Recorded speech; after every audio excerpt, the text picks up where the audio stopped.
इंद्र तुम्हारा कुछ भी बिगाड़ न सकता है।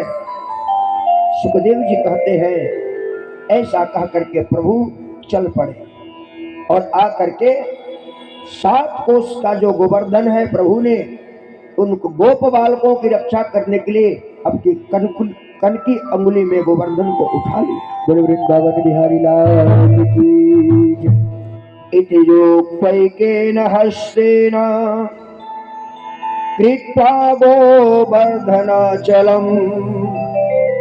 ददार लीलया कृष्ण छात्र मित्र बालक कृष्णश्चात्रमेव बालक। आज सभी लोगों ने देखा भगवान ने अपनी कन की अंगुली पर गोवर्धन को उठा लिया, कहा आओ आओ दौड़ो इस गोवर्धन के नीचे आ जाओ, सुरक्षित बच जाओगे। सभी गोप बालक दौड़ने लगे। तब तक एक ने कहा भैया रुक जा रुक जा रुक जा, हो सकता है इस बारिश से हम बच जाएं, इंद्र के कोप से बच जाएं। इतना बड़ा अगर पर्वत इसके कन की अंगुली पर है, अगर ये पर्वत गिर गया तो हमारे हड्डियों का चूरमा बन जाएगा, हम जीवित नहीं रह पाएंगे। रुको रुको क्षणम विरम, रुको रुको। भगवान ने देखा कि संशय में आ गए गोप बालक। जिस पूजा में हम पहले संशय करते हैं, जिस धार्मिक कार्य में हम पहले संशय करते हैं, वह सफल नहीं होता है। परिवार के किसी भी संबंध पर संशय नहीं होता, कोई भी पारिवारिक कार्य करते हैं उसमें संशय नहीं होता, लेकिन जब भगवान का काम करने जाते हैं, भगवान की पूजा पाठ कराने जाते हैं, तो पहले ही संशय होने लगता है, पता नहीं होगा कि नहीं होगा। मन की स्थिति अगर पवित्र हो, नेक हो, तो निश्चित रूप से होगा। भगवान ने देखा वो बालक सशंकित हो गए। भगवान ने कहा दौड़ के आओ दौड़ के आओ, अपनी अपनी लटकी लगा दो, एक एक अंगुली का सहारा लगा दो। वो बालकों ने कहा ये बात ठीक है। सभी गोप बालक दौड़ते हुए आए उस गिरिवर में, उस गोवर्धन में, अपने अपने लपटी अपने लाठी का सहारा लगा दिया। जब सभी लोगों ने गोवर्धन के नीचे प्रवेश करके सहारा दिया तो भगवान ने अपने अंगुली को खींच लिया, और जैसे ही भगवान ने अपनी अंगुली को खींचा वैसे गोवर्धन गिरने की तैयारी में है। गोप बालक घबरा गए। आज गोप बालकों को पता चला कि नहीं नहीं, ये तो कन्हैया का चमत्कार था। फिर बुलाया आओ माधव आओ। कन्हैया दौड़ते हुए फिर लटकी लगाए, अपनी अंगुली लगाए, गोवर्धन को धारण किया 7 दिन। और उम्र कन्हैया के 7 वर्ष। 7 वर्ष में कन्हैया ने 7 कोस के गोवर्धन को धारण किया। गोप बालकों की रक्षा की प्रभु ने, और 7 दिन तक लगातार इंद्र कुपित होकर के बरसते रह गए, लेकिन एक बूंद पानी वृंदावन में दिखाई नहीं दिया। राधे राधे। सुखदेव जी महाराज अपने श्रीमुख से जैसे ही इस प्रसंग का वर्णन कर रहे हैं, राजा परीक्षित को आश्चर्य हो गया। महाराज, समुद्र के तमाम जल बादलों ने अपने उदर में भर करके 7 दिन 7 रात तक लगातार वृंदावन में वर्षा किया, और आप करें एक बूंद भी जल नहीं दिखाई दिया। ऐसे कैसे हो गया? तब मंद मंद मुस्कुराते हुए श्री सुखदेव जी महाराज राजा परीक्षित से कहते हैं कि राजन, एक बार की बात है, त्रेता में भगवान राम का शुभागमन हुआ था। भगवती सीता ने प्रभु श्री राम से निवेदन किया, किसी ऐसे ब्राह्मण को बुलाओ जिसको मैं भोजन करा के बिल्कुल प्रसन्न हो जाऊं। अभी तक आपने जितने ब्राह्मणों को बुलाया है सब थोड़े बहुत खा लेते हैं, मैं तृप्त नहीं हो पाती हूँ खिला करके। किसी ऐसे ब्राह्मण को बुलाओ कि मैं तृप्त हो जाऊं खिला करके। भगवान समझ गए कि भगवती कुछ कहना चाहती हैं, इसलिए प्रभु श्री राम ने अगस्त्य ऋषि को बुलाया कि प्रभु हमारे यहाँ आपका निमंत्रण है, आप हमारे यहाँ भोजन करें। अगस्त्य ऋषि जी प्रभु के यहाँ भोजन करने आए। भगवती अन्नपूर्णा स्वरूपा सीता जी अपने पाकशाला में प्रवेश कर गईं। पहले घर का काम नौकर नौकरानी करते थे, लेकिन भोजन का काम स्वयं माताएं बहनें करती थी। स्वयं चौके के अंदर पवित्र भाव से दिव्य मनोयोग के साथ घर के चौके में माताएं बहनें प्रसाद बनाती थी, और बनाते समय भगवान को जब तक भोग नहीं लगा लेती थी, कितनी माताएं बहनें हैं जानती हैं, मैंने अपने आंखों से देखा है कि चावल बनाने से पहले चावल धुला गया है, जिस चूल्हे पे चावल बन रहा है थोड़ा सा चावल निकाल करके अग्नि को जिमाया जाता था, प्रसाद होता था, क्योंकि उस समय वह पाकशाला भोजनालय हुआ करता था। आज तो हमारे घर में किचन हो गया, भोजनालय का दर्शन नहीं होता है, और जिस घर में किचन होता है उस घर में बराबर किचकिच होती रहती है। जिस घर में भोजनालय होता है वहां रस बरसता है, रसोई का मतलब रस बरसता है। आज तो कहीं रसोई नहीं है। भगवती अन्नपूर्णा स्वरूपा सीता जी 42 दिन तक अपने भोजनालय से निकल नहीं पाई, भोजन बनाती रह गई, भोजन भंडार खाली हो गया, लेकिन अगस्त्य जी तृप्त नहीं हुए और पसीने से थकबक भगवती सीता हो गई। प्रभु को बुला करके प्रभु के चरणों को नमन करते हुए कहा, महाराज अब तो उनसे कहिए कि बंद कर दे। भगवान ने आकर के निवेदन किया अगस्त्य जी से कि प्रभु कृपा करके अब आप बंद कीजिए। बेचारी सीता थक गई हैं। अगस्त्य जी वहां से चलने को तैयार हुए। चलते चलते अगस्त्य जी ने प्रभु से कहा कि प्रभु भोजन तो करा दिया, पानी तो पिला दो। भगवान ने कहा कि नहीं, अब इस समय पानी नहीं पिलाऊंगा, अब मैं द्वापर में आपको बुलाऊंगा पानी पीने के लिए, उस समय आप आना। आज इंद्र के भयंकर कोप के भाजक बनकर के 7 दिन 7 रात तक बरसते हुए बादलों को, उनके उदर के समस्त पानी जब नीचे गिरने लगे, त्राहिमाम मच गई, सारे गोप बालक व्याकुल हो गए, बेचैन हो गए। भगवान कृष्ण ने उस समय अगस्त्य ऋषि को बुलाया, आइए प्रभु पानी पी लीजिए, आइए प्रभु पानी पी लीजिए। और अगस्त्य ऋषि आकर के बरसते हुए 7 दिन 7 रात के इंद्र के प्रकोप से बरसते हुए जल को पान कर लिया, एक बूंद भी जल दिखाई नहीं दिया। बोलिए राधे राधे राधे। परमात्मा के लिए समर्पित किया हुआ जीवन, परमात्मा के लिए समर्पित किया हुआ साधन, परमात्मा को समर्पित किया हुआ साधना उस समय काम आता है जब दुनिया के लोग मुख मोड़ लेते हैं। मार्ग सूझता नहीं है, मन बेचैन हो जाता है, विकल हो जाता है, तब प्रभु अपनी कृपा बरसाते हैं। हम इस तथ्य को समझ नहीं पाते हैं, और जो संसार नश्वर है, नष्ट हो जाने वाला है, संसार के जितने संबंध हैं क्षणिक हैं, उस संबंध के लिए हम जीवन के अनमोल समय को लगाते हुए चले जाते हैं। और फिर जब वहां उस दरबार में हमारा खाता खुलता है तो फिर खाली के खाली, छूछ के छूछ रह जाते हैं।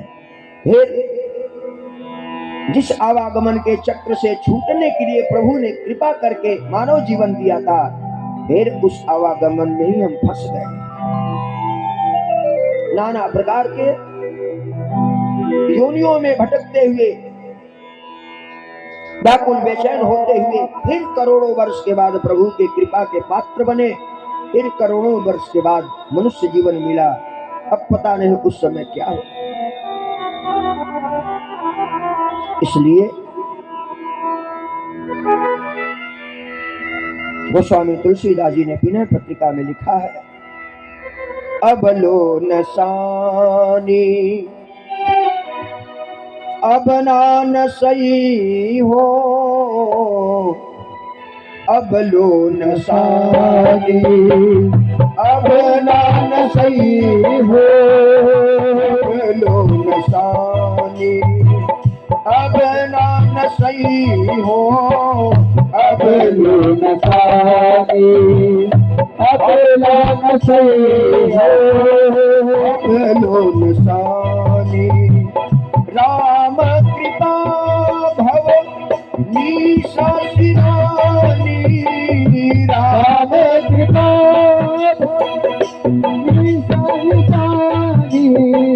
प्रभु ने मंगल कृपा किया है तब यह जीवन मिला है। हमारे माता पिता के कृपा से जीवन नहीं मिला है, प्रभु ने कृपा किया है, जीवन मिला है। इसलिए राम कृपा भव निशा शिरानी, राम कृपा भव राम कृपा भव निशा शिरानी, राम कृपा भव निशा शिरानी, जागे पुनी न सही हो, अब लो न सानी अब न सही हो, अब लो न सानी अब न सही हो, अब लो न सानी अब लो न सानी अब लो न सानी।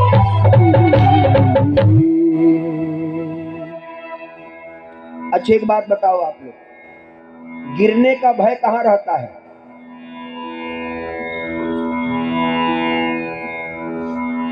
सबसे ज्यादा गिरने का भय कहाँ रहता है?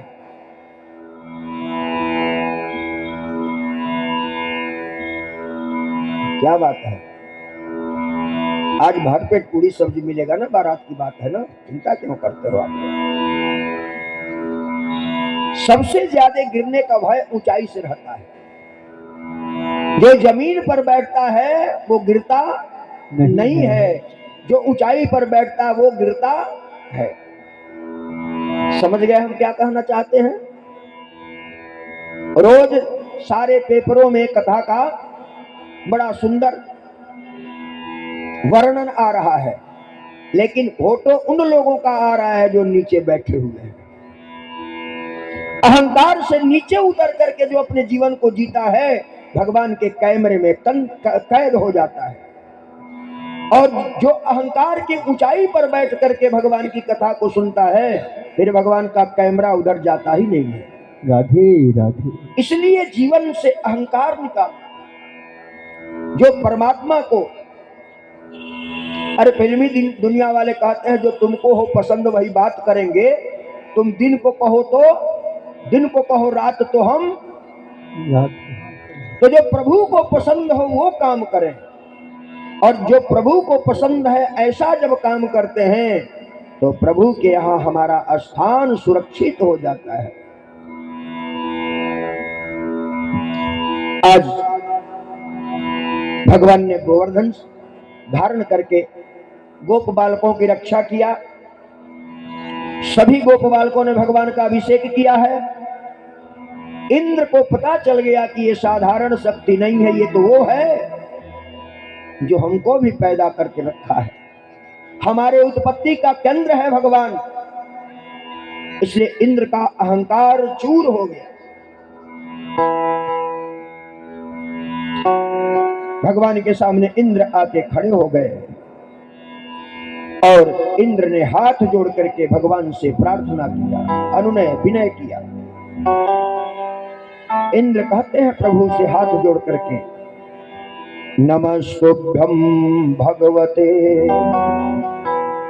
कृष्णाय परमात्मने वासुदेवाय कृष्णाय सात्वतां पतये नमः, सात्वतां पतये नमः। आज सभी लोगों ने भगवान को नमन किया, भगवान को सुंदर से दिव्य तरीके से भगवान का अभिषेक किया और बड़े भाव के साथ सभी लोगों ने अपने जीवन में भगवान की बड़ी दिव्यता ग्रहण की। और उसके बाद से इंद्र कहते हैं वो व्यक्ति अभागा है, वो मनुष्य अभागा है जो मानव जीवन पा करके भी रास्ता को छोड़ करके बैठिए। आप लोग कृपया, मुझे खुद ठीक नहीं लगता है लेकिन यह ध्यान रहे आने जाने वाले का।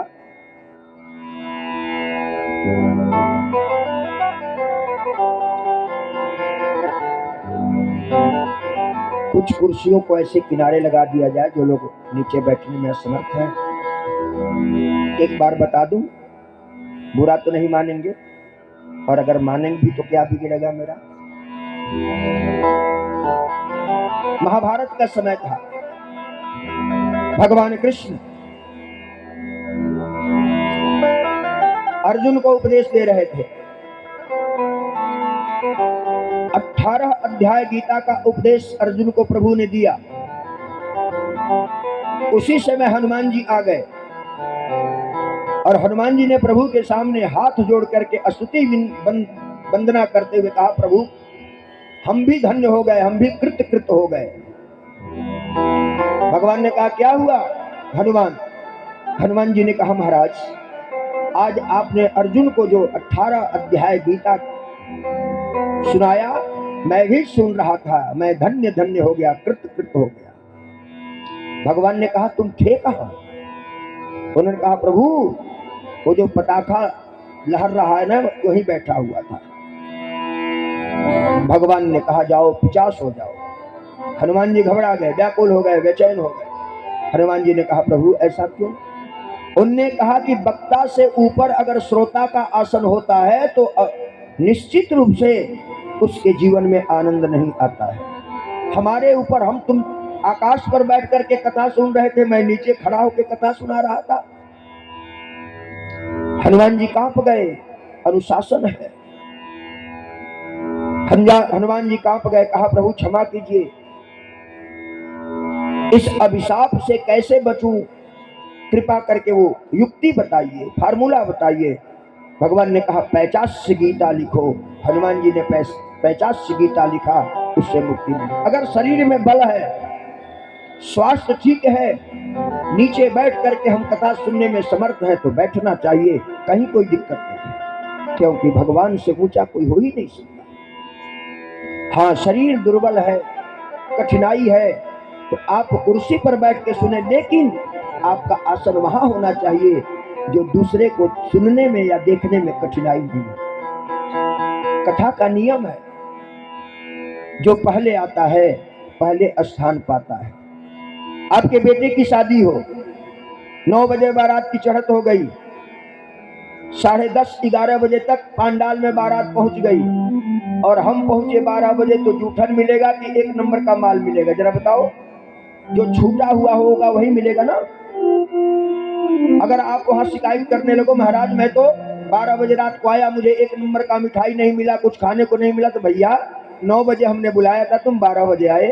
कथा 1 बजे शुरू हो रही है, 1:30 बजे शुरू हो रही है, आप 3 बजे आकर के आगे बैठना चाहोगे तो अनुशासन भंग होता है। एक कथा का नियम नहीं है। और मैंने पहले भी कहा था, वक्ता से पहले श्रोता को आना चाहिए, ये नियम है कथा का। तभी कथा लाभकारी होती है। सिलेंडर नीचे है, गैस की भट्टी ऊपर है, गैस की भट्टी नहीं जल रही है, रसगुल्ला का परात रख दिया गया तो गरम मिलेगा क्या? बोलिए हाँ या ना? कैसे होगा? कथा का अपना एक नियम है, एक अनुशासन है। हमारे एक भाई आए, कह रहे थे कि यहाँ 16 कथा हमने कराई है। आवाज मेरी सुन रहे होंगे भाई साहब। जिस क्षेत्र में 16 कथाएं हुई हो, उस क्षेत्र के लोग तो देवता तुल्य हो जाने चाहिए कि नहीं? बोलिए जरा। 1 लाख रुपया लगा करके हम डेंटिंग पेंटिंग कराते हैं मकान का, तो 6 महीने चमकता है कि नहीं चमकता है? जहां 17 कथाएं 16 कथाएं हुई हो, और इस पार्क में भी 2-3 कथाएं हुई हैं, अर्थात सब मिलाकर के 20 कथाएं हुई हो, वहां के लोगों को कथा में बैठने का तरीका नहीं मालूम हो, इसका मतलब हम कथा सुनने जाते ही नहीं थे। कथा का अपना एक नियम है, एक अनुशासन है। और मैंने पहले दिन कहा था, जो लोग बीमार लोग दवा खाते हैं तो बीमारी दूर होती है, इसलिए जो कथा के अनुकूल होकर के कथा, इसीलिए मैंने कहा था कि कथा में बैठना बहुत आसान है, कथा को अपने अंदर बैठाना बहुत मुश्किल है। जब तक कथा हमारे अंदर नहीं बैठेगी, तब तक ये कथा हमें कल्याण कर ही नहीं सकती। कथा हमारे अंदर बैठनी चाहिए। आइए आज इंद्र कह रहे हैं हम सभी लोगों से, क्या जिंदगी प्रभु का देन है, कर ले प्रभु से प्यार, एक दिन यहां से जाएगा दुनिया करेगी इनकार, एक दिन यहाँ से जाएगा दुनिया करेगी इनकार। जिंदगी की ना टूटे लड़ी, श्याम भज लो हो श्याम भज लो, घड़ी दो घड़ी। जिंदगी की ना टूटे लड़ी, श्याम भज लो घड़ी दो घड़ी। जिंदगी की ना टूटे लड़ी, श्याम भज लो घड़ी दो घड़ी। जिंदगी की ना टूटे लड़ी, श्याम भज लो ओ श्याम भज लो घड़ी दो घड़ी। जिंदगी की ना टूटे लड़ी, श्याम भज लो घड़ी दो घड़ी। मोह माया के बंधन को छोड़ो, मोह माया के बंधन को छोड़ो, मोह माया के बंधन को छोड़ो, मोह माया के बंधन को छोड़ो। मौत हर पल है सर पे खड़ी, मौत हर पल है सर पे खड़ी। भज लो घड़ी दो घड़ी, भज लो घड़ी दो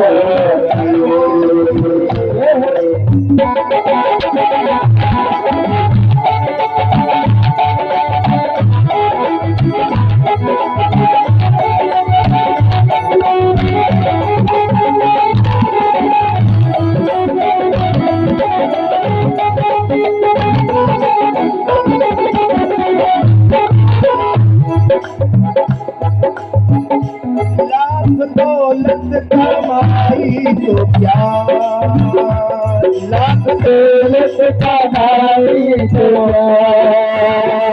संग कुछ आनी जानी नहीं, लाख दौलत कमाई तो क्या कुछ आज जाने नहीं, जान कर भी तू अनजान है, जान कर तू अनजान है, क्या तेरी नादानी नहीं, जान कर भी तू अनजान है, क्या तेरी नादानी नहीं, रह जाएगी माया पड़ी, रह जाएगी माया पड़ी,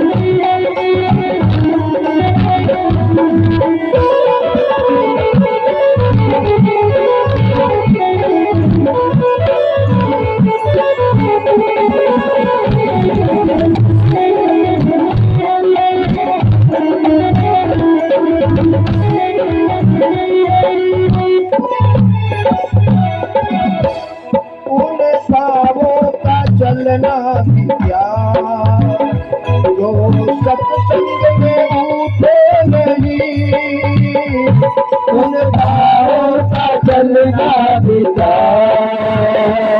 जो सत्संग में उठे नहीं, उन पावों का चलना भी क्या, जो सत्संग में उठे नहीं, उन भावों का चलना बिता, जो सत्संग में उठे नहीं, सर उठाने के काबिल नहीं, जो प्रभु के आगे झुके नहीं, सर उठाने के काबिल नहीं, आगे झुके नहीं, एक नैया है तो सबकी नैया है मगजार पड़ी। हम सभी लोग भवसागर में पड़े हैं, सभी लोग तड़प रहे हैं, व्याकुल हैं, लेकिन बुद्धि साथ नहीं दे रही है। संसार के उन चीजों से रिश्ता बना करके बैठे हैं जो छूटने वाला है, जो हमसे मेरे हाथ से निकल जाएगा। सर से अतीत ही संसार जो चल रहा है, निरंतर वो संसार है। नैया मझधार में तेरी पड़ी, श्याम भजलो ओ श्याम भजलो धरी दो धरी, ना तो धरी, श्याम भजलो धरी दो धरी, श्याम भजलो धरी दो धरी, श्याम भजलो धरी दो धरी, श्याम भजलो धरी दो धरी। प्रभु करनी तू इतनी कृपा, हम गाए तुम्हारा भजन। प्रभु करने तू इतनी कृपा, हम गाए तुम्हारे भजन। ओ भक्ति का लेके सहारा, प्रभु आए हम तेरी शरण। भक्ति का लेके सहारा, हम आए तुम्हारी शरण। धुन की श्याम धुन की लगा दो लड़े, श्याम धुन की लगा दो लड़े, श्याम भजलो हरि दो हरि, जिंदगी की न टूटे लड़ी, श्याम भजलो हरि दो हरि, श्याम भजलो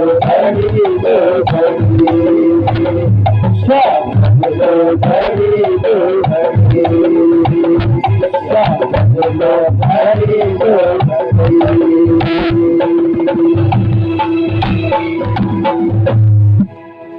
जीवन का कोई पता ठिकाना नहीं है। आज सभी लोगों ने प्रार्थना किया है प्रभु को, तस्मिन् कदाचिद दुग्धस्य स्वादुत्वं प्रतिपद्यते। आज सुखदेव जी महाराज कहते हैं कि हे राजन, एक दिन की बात है, नंद बाबा एकादशी का व्रत करते थे।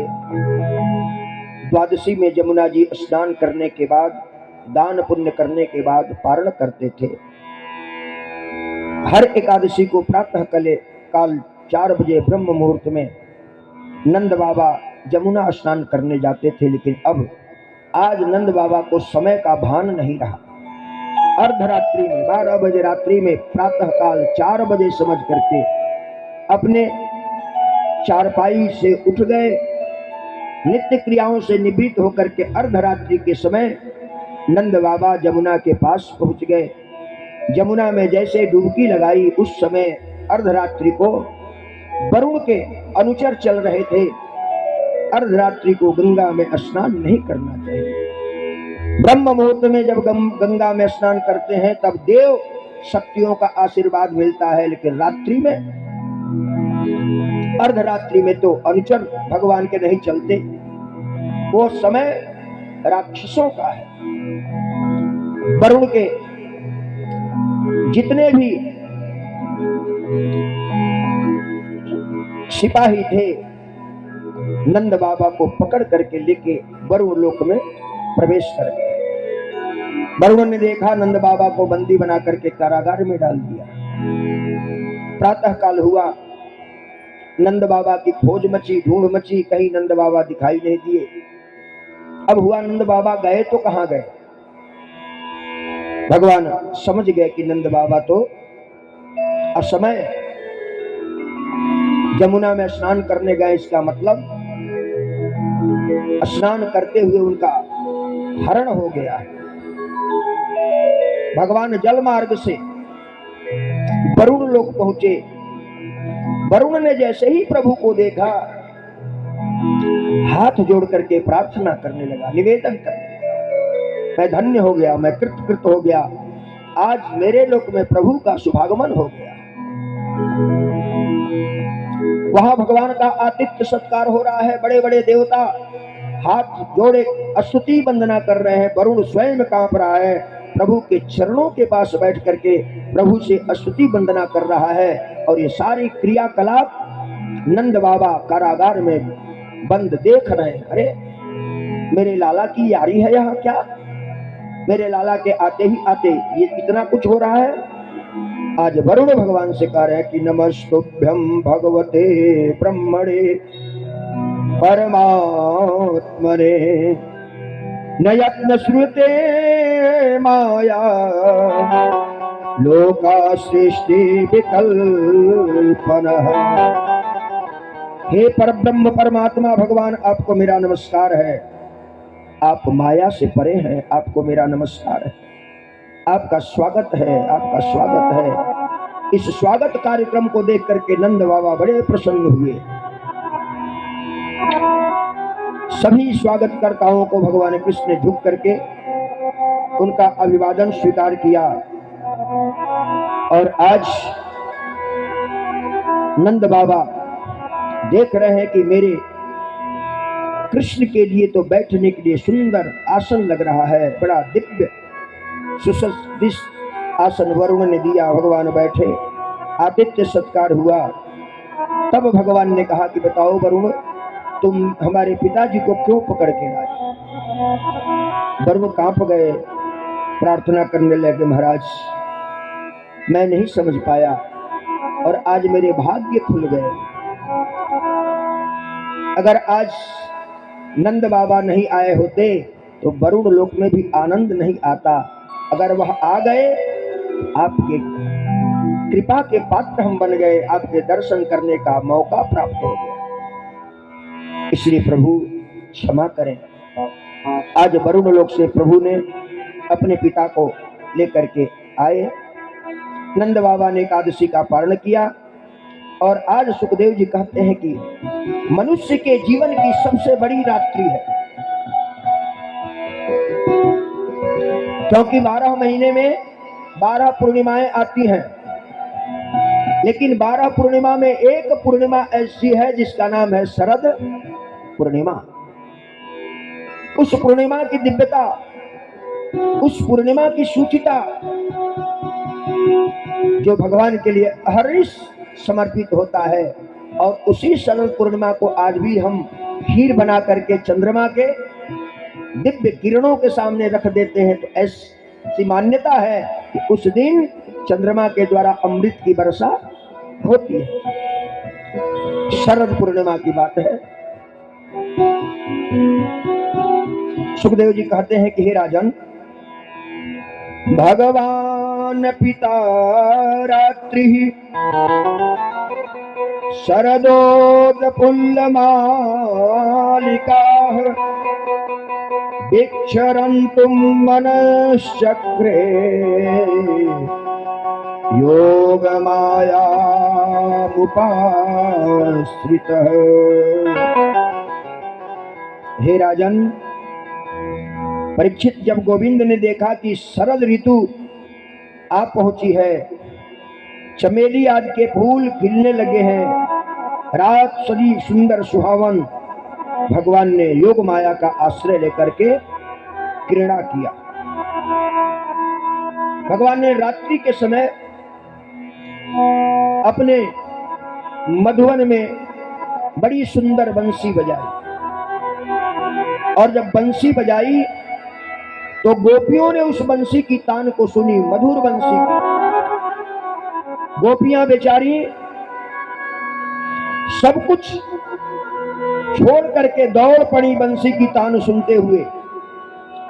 गोपियों ने अपने अपने घर के कार्यों को विराम दिया, दौड़ पड़ी गोपियां। सुखदेव जी महाराज कहते हैं कि बंसी की आवाज सुनकर के गोपियां अपने को भूल गई। दिव्य शीतल रात्रि, शरद रात्रि में गोपियों ने सुंदर श्रृंगार करना शुरू किया। एक गोपी जल्दी जल्दी अपने पति को भोजन करा रही थी, तब तक उनके कान में भगवान की दिव्य बांसुरी सुनाई दी। भगवान की बंसी को सुन करके जो अपने पति को भोजन करा रही थी, ऐसी बावरी हो गई, ऐसी सुध-बुध भूल गई कि गाय को ले जाकर के रोटी डाल दिया और पति के सामने भूसा डाल दिया। राधे राधे। जीव की स्थिति ऐसी होनी चाहिए। प्रभु के तरफ बढ़ने के लिए संसार से मुख मोड़ना पड़ता है।